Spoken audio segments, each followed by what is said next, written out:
કોને બધાને પૂછ્યો 3 મહિનાથી આ મુદ્દો છે ખાલી અમે કાંઈ નહીં કરીએ બંધારણ સંવિધાનના હાથમાં નહીં લઈએ સ્ટેપ બાય સ્ટેપ ભાઈ વાહ જઈને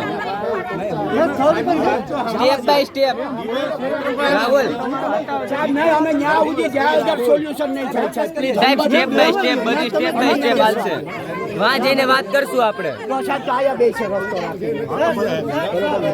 સાહેબ આયા લાકડીઓ મારવાની વાત કરે છો પોલીસ તંત્ર બિલકુલ ખોટી એવી અફવા નથી સર બોલે સાંભળેલું છે સર વિડિયો છે મારી પાસે મને લેટ આવ્યા છે વિડિયો દે ના વિડિયો આપો સર વિડિયો દે સર અમે સંવિધાન નો આર્યુ નથી એમાં કોમ્પ્રોમાઇઝ નહીં દે અમારા તરફી છે મારો દીકરા મારા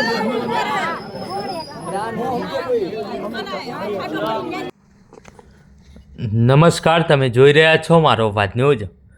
જુથર ગામમાં ભરત સોંદરવાના શંકાસ્પદ મોત મામલે ચક્કાજામ, ન્યાયની માંગ ઉગ્ર। જુથર ગામ ખાતે અનુસૂચિત જાતિ સમાજના સામાજિક આગેવાન ભરત સોંદરવાના શંકાસ્પદ મોતના મામલે ભારે રોષ ફાટી નીકળ્યો છે। ઘટનાની તટસ્થ અને નિષ્પક્ષ તપાસ તેમજ જવાબદારો સામે કડક કાર્યવાહી કરવાની માંગ સાથે સમાજના લોકો રસ્તા પર ઉતરી આવ્યા હતા અને ચક્કાજામ કર્યો હતો। સમાજના આગેવાનો અને ગ્રામજનોએ આક્ષેપ કર્યો છે કે ભરત સોંદરવાના મોત અંગે હજુ અનેક પ્રશ્નોના જવાબ મળ્યા નથી। ઘટનાની ઊંડાણપૂર્વક તપાસ કરીને સત્ય બહાર લાવવામાં આવે અને જો કોઈ જવાબદાર હોય તો તેની સામે કાયદેસરની કાર્યવાહી કરવામાં આવે તેવી માંગ ઉઠી રહી છે। સાથે જ મૃતકના પરિવારને ન્યાય, આર્થિક સહાય અને સુરક્ષા પૂરી પાડવાની માંગ પણ કરવામાં આવી છે। પ્રદર્શન દરમિયાન કેટલાક આગેવાનોએ ચેતવણી આપી છે કે જો યોગ્ય કાર્યવાહી નહીં થાય તો ભરત સોંદરવાના મૃતદેહને ફરીથી કબરમાંથી બહાર કાઢી પોલીસ કચેરીએ લઈ જવામાં આવશે। આ ચીમકી બાદ તંત્ર હરકતમાં આવ્યું હોવાનું જાણવા મળ્યું છે। ચક્કાજામમાં પુરુષો અને મહિલાઓ સહિત મોટી સંખ્યામાં લોકો જોડાયા હતા। પ્રદર્શનકારીઓએ હાથમાં બેનરો લઈને ન્યાય આપોના નારા લગાવ્યા હતા। વિરોધને કારણે વિસ્તારમાં ટ્રાફિક વ્યવસ્થા ખોરવાઈ હતી અને માર્ગો પર વાહનોની લાંબી કતારો જોવા મળી રહી હતી। ઘટનાની ગંભીરતાને ધ્યાનમાં રાખીને પોલીસનો કાફલો સ્થળ પર તૈનાત કરવામાં આવ્યો હતો। ડીવાયએસપી સહિતના અધિકારીઓએ પ્રદર્શનકારીઓ સાથે ચર્ચા કરી સ્થિતિને શાંતિપૂર્ણ રીતે ઉકેલવાના પ્રયાસો કર્યા હતા। હાલ વિસ્તારમાં કાયદો અને વ્યવસ્થા જળવાઈ રહે તે માટે ચુસ્ત પોલીસ બંદોબસ્ત ગોઠવવામાં આવ્યો છે। સમાજના આગેવાનોએ જણાવ્યું છે કે જ્યાં સુધી ભરત સોંદરવાના મોતની નિષ્પક્ષ તપાસ પૂર્ણ નહીં, સત્ય બહાર નહીં આવે અને પરિવારને ન્યાય નહીં મળે ત્યાં સુધી તેમની લડત ચાલુ રહેશે।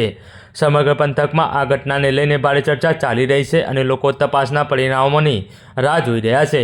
સમાજના આગેવાનોએ જણાવ્યું છે કે જ્યાં સુધી ભરત સોંદરવાની મોતની નિષ્પક્ષ તપાસ પૂર્ણ નહીં થાય, સત્ય બહાર નહીં આવે અને પરિવારને ન્યાય નહીં મળે ત્યાં સુધી તેમની લડત ચાલુ રહેશે। સમગ્ર પંથકમાં આ ઘટનાને લઈને ભારે ચર્ચા ચાલી રહી છે અને લોકો તપાસના પરિણામોની રાહ જોઈ રહ્યા છે। મારું નામ સોંદરવા વિનોદ છે। હું ભરત સોંદરવાનો મોટો ભાઈ છું। આપણે 7/3/2026ના રોજ ભરતભાઈનું રમરેજી ગામેથી મૃતદેહ મળેલ આવેલું હતું શંકાસ્પદ હાલતમાં। એ બાબતે અમે તાલાળા પોલીસ સ્ટેશને એફઆઈઆર નોંધાવી હતી ને અત્યાર સુધી તાલાળા પોલીસ સ્ટેશને અમે 42 ધક્કા ખાધા હતા। 42 ધક્કામાં અમને કોઈ એવો શાંતિપૂર્વક જવાબ નથી મળ્યો કે ભાઈ ભરતભાઈના ન્યાય માટે અમારે શું કરવું, સાહેબ ક્યાં સુધી કેસ પહોંચ્યો છે, તો એ લોકોએ કોઈ એવો શાંતિપૂર્વક જવાબ જ નહોતો દીધો। એનાથી અમે અમારો સમાજ, અમારા આગેવાનો, યુવાનો બધા સાથે મળી અમે ગીર સોમનાથના કલેક્ટર સાહેબને મળ્યા, એસપી સાહેબને મળ્યા હતા, પછી જૂનાગઢ જિલ્લાના કલેક્ટર સાહેબને મળ્યા, આઈજી સાહેબને મળ્યા। ત્યારે અમે એક જ દરખાસ્ત કરી હતી કે સાહેબ અમારે રીપીએમ કરાવવું છે અને એસઆઈટીની રચના કરાવવી છે।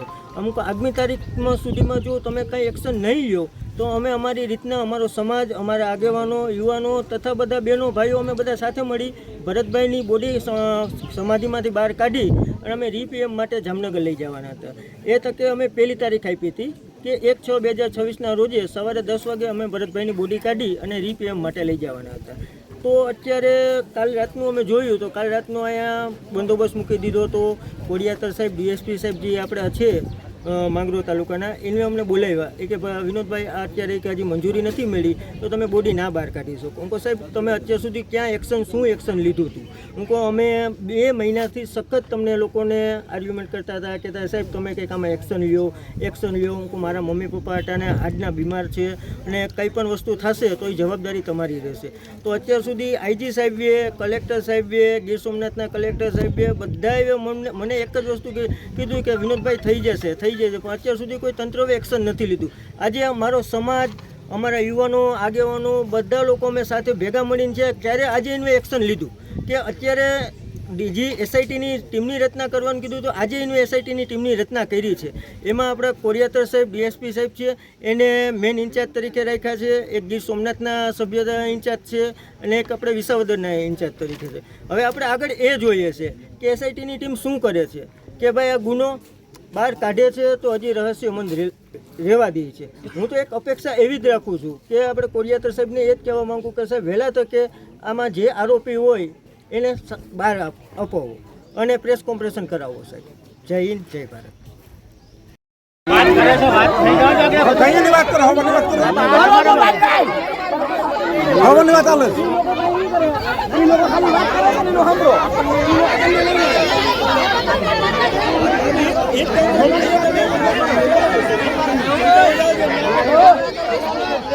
મારો હાથ નહીં બોલાવો બોલે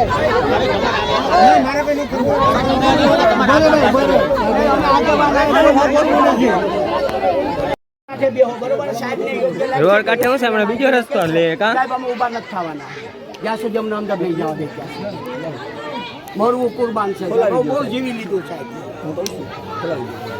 અમે જો હજી બેસું રોડ બંધ થઈ જશે સાહેબ. અમે કાયદાકીય આગળ હારવા વાળા વ્યક્તિ છે, બંધારણના હાથમાં નથી રહેતા ક્યારેય પણ. અરે બધાને કોઈને પૈસા દઈને બોલાવેલા નથી સાહેબ. બધા પોતપોતાની લાગણીથી બરાબર સ્વેચ્છાએ જ બધા આવ્યા છે સાહેબ. અમે કોઈને ના કહી શકીએ કે તમે લોકો અહીંયાથી વયા જાઓ, તો અમને એમ કહીશે કે તમારે શું હે ભાઈ, મારે આવવું હે. સાહેબ કઈ વસ્તુમાં મારા લાગણીથી આવ્યા છે, સ્વેચ્છાએ તો બહાર આવી જાઓ. કોઈને પૈસા દઈને બોલાવેલા હાલ હાલો ભાઈ બહાર આવી જાઓ. હવે વિનંતી નહીં. હાલો હાલો બહાર બેહો.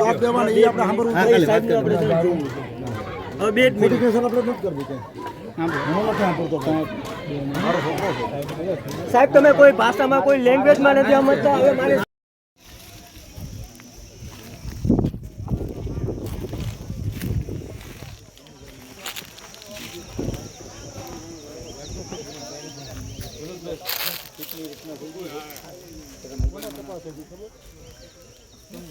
હવે શાંતિ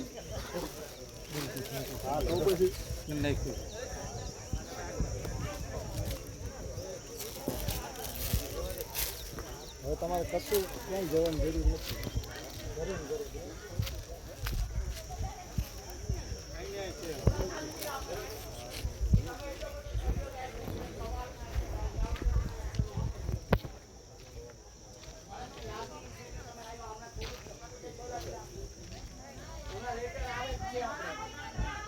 આપણે આ લોકોને પ્રોમિસ કરેલી છે.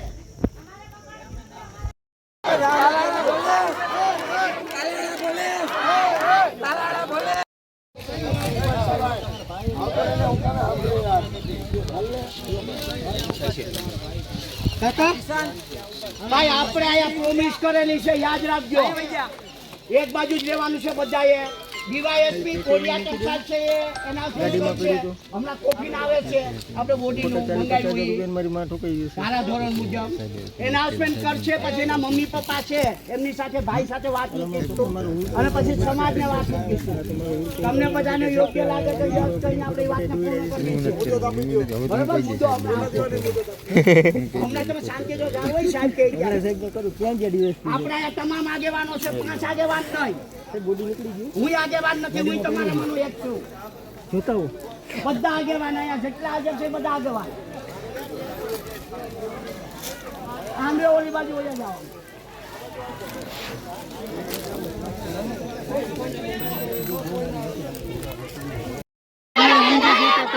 તમારી એથોરિટી શું છે સાહેબ? જવાબદારી તમારી કેટલી? એટલે શું જવાબદારી? અહીંયાની શું જવાબદારી?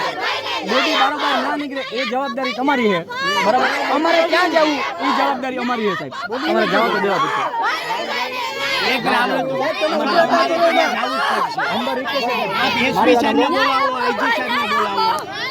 કોઈ ઉગ્ર આંદોલન કે કોઈ તમને ઉગ્રતાથી એવો કોઈ ભાવાર્થ નથી અમારો.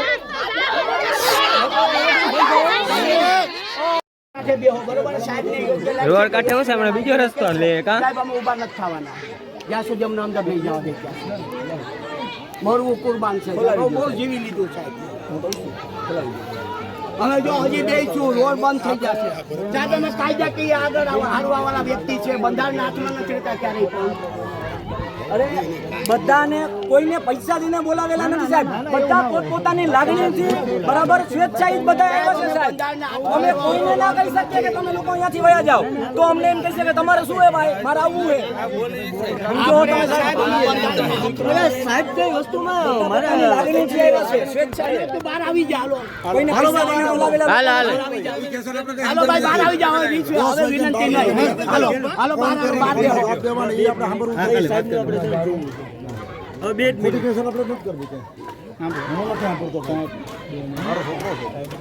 સાહેબ, તમે કોઈ ભાષામાં કોઈ લેંગ્વેજમાં નથી સમજતા. હવે મારે